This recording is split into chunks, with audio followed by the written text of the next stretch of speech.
Chères étudiantes, chers étudiants, après avoir vu les 3 premiers modules, il revient d'aborder le dernier titré Université d'État d'Haïti, son histoire, sa mission, ses structures, ses réalisations et ses limites. Ce module a pour objectif de faciliter l'intégration des étudiants à l'Université d'État d'Haïti. Il comporte 3 grandes activités. La première consiste à résumer des textes sur l'historique de l'Université d'État d'Haïti. La deuxième, c'est une discussion autour des thématiques mission et structure de l'Université d'État d'Haïti. La troisième, c'est une participation au débat sur le développement de l'Université d'État d'Haïti. L'Université d'État d'Haïti est relativement jeune comparativement à d'autres universités dans le monde qui existent depuis des centaines d'années et voire un millénaire. Plus près de nous, l'Université publique de Santo Domingo, fondée en 1537. Si l'enseignement supérieur existant depuis 1815 dans le royaume d'Henri Christophe, l'enseignement supérieur public, dans le sens actuel du concept université, a vu le jour avec le décret de 1944 et l'Université d'État d'Haïti avec celui de 1960 sous le gouvernement de François Duvalier. D'autres temps forts de l'Université d'État d'Haïti est la consécration de son autonomie et son indépendance par les constitutions de 1983 et 1987. Cette dernière institue au niveau de l'Université d'État d'Haïti une gestion participative et démocratique avec l'élection des dirigeants, recteurs, vice-recteurs, conseils de direction et décanat.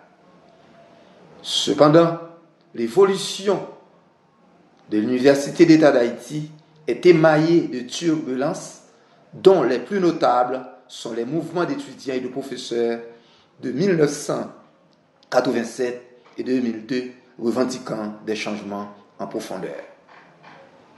Comme toutes les universités du monde, la mission de l'Université d'État d'Haïti est enseignement, recherche, service à la communauté. Pour la structure organisationnelle, nous pouvons dire qu'elle est simple, selon les dispositions transitoires de l'UEH. Il y a tout d'abord le conseil de l'université, c'est la plus haute instance décisionnelle de l'université. Et se trouve immédiatement le conseil exécutif composé du recteur et des 2 vice-recteurs.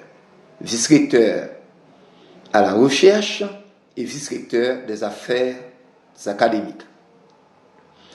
Au niveau des facultés des entités, on retrouve le décanat et le conseil de direction qui sont les plus hautes instances décisionnelles. Comme toute entreprise sociale, l'Université d'État d'Haïti a ses limites.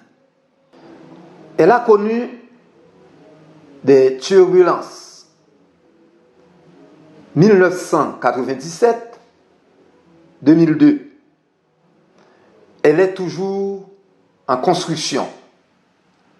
elle a des limites sur le plan structurel, financier, de la gouvernance, d'où sa capacité d'accueil limitée,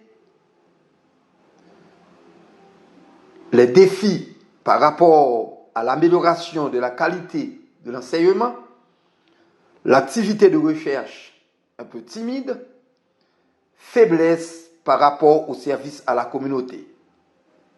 Cependant, on ne doit pas occulter les efforts qui ont été effectués pour une amélioration de la situation de l'Université d'État d'Haïti et les grandes réalisations, comme par exemple la formation à distance, formation des professeurs à la pédagogie universitaire, la modernisation du processus d'inscription, la création d'une direction de la recherche et l'existence d'une quinzaine de masters et d'une école doctorale.